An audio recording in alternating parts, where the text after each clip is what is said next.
जो जितना अधिक नाम जप करेगा उसे उतनी ही अधिक भागवतिक शक्ति प्राप्त होगी। जितनी अधिक भागवतिक शक्ति प्राप्त होगी उतने अधिक निर्विकार होते जाओगे। बहुत पॉइंट की बात है। सब कहते हैं हमें ये विकार ये रोने की धियाने की जरूरत नहीं है, ताकतवर बनने की जरूरत है। ताकत है भगवान नाम जप। जो ब्रह्मचर्य पालन करता है रोग से लड़ने की सामर्थ्य आती है। शोक स्पर्श नहीं कर सकता, मोह पर विचार करने की सामर्थ्य आती, प्रमाद स्थिति नहीं रहती, अकर्मण्यता नहीं रहती, अकाल मृत्यु नहीं होती। ब्रह्मचारी कभी विचारों से दरिद्र नहीं होता है, चिंता नहीं होती, उसके हिंसात्मक वृत्ति नहीं होती, द्वेष नहीं होता, ईर्ष्या नहीं होती, अशांति नहीं होती। ब्रह्मचर्य समस्त दोषों का नाश कर देता है। मन के गुलाम, इंद्रियों के गुलाम, स्वेच्छाचारी भोगों की दुर्दशा में पड़ा हुआ मनुष्य है आज। असंयमी मनुष्य का मन और मस्तिष्क, ध्यान से सुन लीजिए, असंयमी जो अपनी इंद्रियों मन को मनमानी लगाए हुए है, उसका मन और मस्तिष्क और हृदय सड़ा देते, जीवन को सड़ा देते। मन और इंद्रियों को संयम में रखकर भगवत चरणारविंद से नहीं जोड़ोगे, सड़ा देंगे तुम्हें। तुम्हारे अंदर ही इतनी सोच गलत कर देंगे, चलोगे। पूर्ण ब्रह्मचर्य देश का, समाज का, आत्मा का, सबका परम लाभ, अपना परम लाभ। चाहे गृहस्थ हो चाहे वीर, जरूरी है अपनी शक्ति को नष्ट करना, आवश्यकता के अनुसार धर्मयुक्त प्रयोग तो ठीक है। हम तो प्रणाम करते हैं उन गृहस्थों को जो गृहस्थ होते हुए ब्रह्मचर्य का नियम वृंदावन में लिए हुए और दूर दूर जगह देशों में रहते हैं और ब्रह्मचर्य का नियम लिए हुए। जो ब्रह्मचर्यहीन है, मनमानी आचरण करता है, ध्यान से सुनो। पहला लक्षण अशांत, दूसरा कहीं मन न लगना, अस्थिर चित्त, तीसरा अस्वस्थ, चौथा मलिन स्वभाव, हीन स्वभाव। किसी भी कार्य को कह दो सबसे पहले ना, उत्साहहीन, हर कार्य के लिए बोझा मानना, ना कर देना, सदा के लिए भय का डेरा पड़ जाना अंदर। ये देखो शास्त्र है, ये महापुरुषों के द्वारा लिखा हुआ, जिन्होंने अनुभव किया सबके मनों में अपने मन को मिलाकर। इंद्रियों का जो असंयम है वो हर तरह से मनुष्य को नष्ट कर देता है। और जो ब्रह्मचर्य नष्ट करता है, स्मरण शक्ति नष्ट, धारणा शक्ति नष्ट, इच्छा शक्ति नष्ट, उत्साह नष्ट, शरीर शक्ति नष्ट, सिकुड़ा हुआ खिन्न मुंह, देखने से ही लगेगा पता नहीं कितना बोझा लादे हुए बैठा।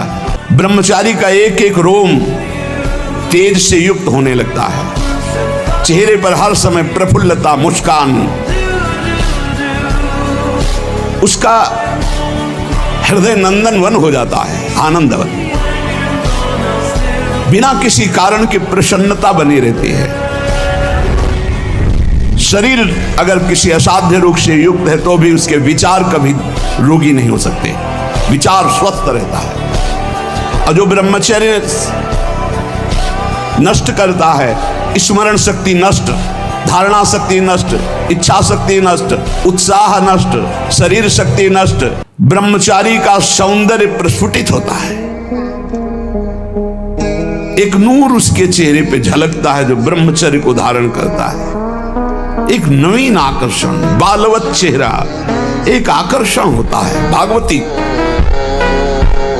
और जिसका ब्रह्मचर्य पुष्ट होने लगता है उसके शरीर से सुगंध आने लगती है। स्मरण शक्ति, धारणा शक्ति और संकल्प शक्ति, इतने बजे जगना है, इतना करना है, ऐसे चलना है, सब होगा। और जब ब्रह्मचर्य नहीं तो चाहे 1000 बार संकल्प करो तुम्हारे काम में नहीं आएगा। स्मरण शक्ति, धारणा शक्ति, संकल्प शक्ति, इच्छा शक्ति जिसे कहते, और उत्साह शक्ति और शरीर शक्ति, ये शक्तियां उसके अंदर प्रकाशित होती हैं जो ब्रह्मचर्य का पोषण करता है। स्मरण, धारण करना, जो संकल्प नियम ले उसका अक्षरशः पालन करना और उत्साह बना रहना और शरीर में स्फूर्ति रहना। ब्रह्मचर्य एक विलक्षण महाव्रत है। ब्रह्मचर्य सेवन से लाभ। संत संग का पहला लक्षण है आचरण की पवित्रता। आचरण की पवित्रता, इंद्रियों की शांति। इंद्रियों की शांति अर्थात ब्रह्मचर्य, प्रत्येक इंद्रिय का ब्रह्मचर्य। ब्रह्मचर्य से तत्काल प्रभाव बढ़ता है। आज जो सर्वनाश किया जा रहा है ब्रह्मचर्य का, इसी से संत लाभ नहीं मिल पाएगा। चाहे गृहस्थ हो, संतानोत्पत्ति के लिए धर्म पूर्वक अपनी पत्नी से सहवास करने की शास्त्र आज्ञा करता है। ब्रह्मचर्य सेवन से अमोघ लाभ प्राप्त होता है। अगर ब्रह्मचर्य है तो आप जैसे अग्निमय भूमि पे चलना हो तो कैसे चलेंगे, ऐसी उसकी चाल होने लगती है। इतनी तीव्रता, इतनी उज्ज्वलता, इतनी उसमें चेतना शक्ति जागृत होती है कि हर काम में उत्साह। रात दिन मेहनत करने पर भी कभी थकान नहीं, नींद न लेने पर भी प्रमाद आलस्य नहीं। बहुत से मान सद्गुण ब्रह्मचर्य में चले। ये बिना शास्त्र सम्मत उत्तर देने वाले, इनकी नारकी गतियां होती है। अब आपने शारीरिक संविधान का ज्ञान प्राप्त किया है तो आप भागवतिक संविधान को मानने की चेष्टा करें। आप भागवतिक संविधान का खंडन न करें। आप केवल शरीर के अंगों का ज्ञान प्राप्त किया है कि कौन सा अंग कैसे क्या चलता है, लेकिन ब्रह्मचर्य पर बोलने की सामर्थ्य तुम्हारी नहीं। जैसे वृक्ष की जड़ में जल डाल दो पूरे वृक्ष में पहुंचता है, ऐसे ईश्वर का मूल प्रेम, प्रेम का मूल नाम, नाम अर्थात सब कुछ हो गया। ईश्वर का मूल प्रेम कैसे? सर्वव्यापी परमात्मा तत्व विराजमान है, जाने की जरूरत नहीं। यही प्रेम से पुकारो, भगवान व्याप्त है, यही प्रकट हो जाएंगे। प्रेम से दृढ़ विश्वास करो और ये नाम रटते रहो।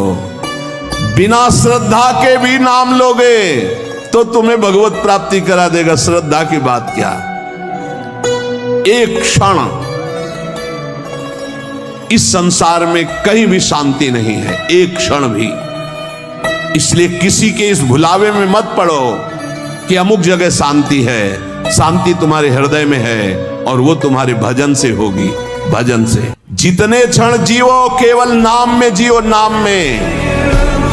नाम लेकर जितने सेकंड तुम्हारी श्वासें सार्थक कर लो, तुम भगवत प्राप्त हो जाओगे।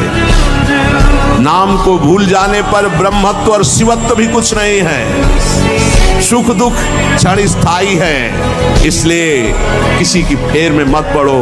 केवल नाम, नाम, नाम लेकर भगवान शिव विष पान कर गए, आज भी गले के नीचे नहीं उतरा। यही है नाम, नाम। नामी की अपेक्षा नाम अधिक शक्तिशाली पाया गया। नाम परम शांतिदायक है। ये महान जगा हुआ सामर्थ्यशाली है नाम, राधा राधा। इस नाम के उच्चारण से भवरोग निवारण हो जाए तो साधारण बात है। दैहिक व्याधियों की तो पूछना ही क्या है। कोई भी चिंता तुम्हारा स्पर्श नहीं कर सकती, कोई भी बाधा स्पर्श नहीं कर सकती जिसकी जिह्वा पे राधा नाम है। मेरी बात मान जाओ, नामोच्चारण करो, सारा संसार तुम्हारा ही हो जाएगा। तुम देखोगे सारा संसार तुम्हें प्यार करेगा। तुम चिदानंद रस में मगन रहोगे, निरानंद की छाया भी नहीं छू सकती तुम्हें। हर साधक को 2-4 किलोमीटर दौड़ लगानी चाहिए, 40 मिनट व्यायाम करना चाहिए। व्यायाम जरूरी, शरीर को थकाना ब्रह्मचर्य के लिए आवश्यक है। ना मानो तो भगवान आप क्या करें, कह ही सकते हैं। रसास्वादन के लोभ से जो भोजन किया जाता है वो ब्रह्मचर्य में बड़ा हानिकारक होता है। इंद्रियां बस में नहीं होती, तमोगुण बढ़ जाता है। ब्रह्मचर्य से ये भगवान की कृपा शक्ति है। जो इसका पतन करते हैं निसंदेह वो किसी योग्य नहीं रह जाते। ब्रह्मचर्य का रास जीवन का नाश अर्थात मृत्यु, संपूर्णतः सत्यनाश, सर्वनाश, मृत्यु, ब्रह्मचर्य नाश।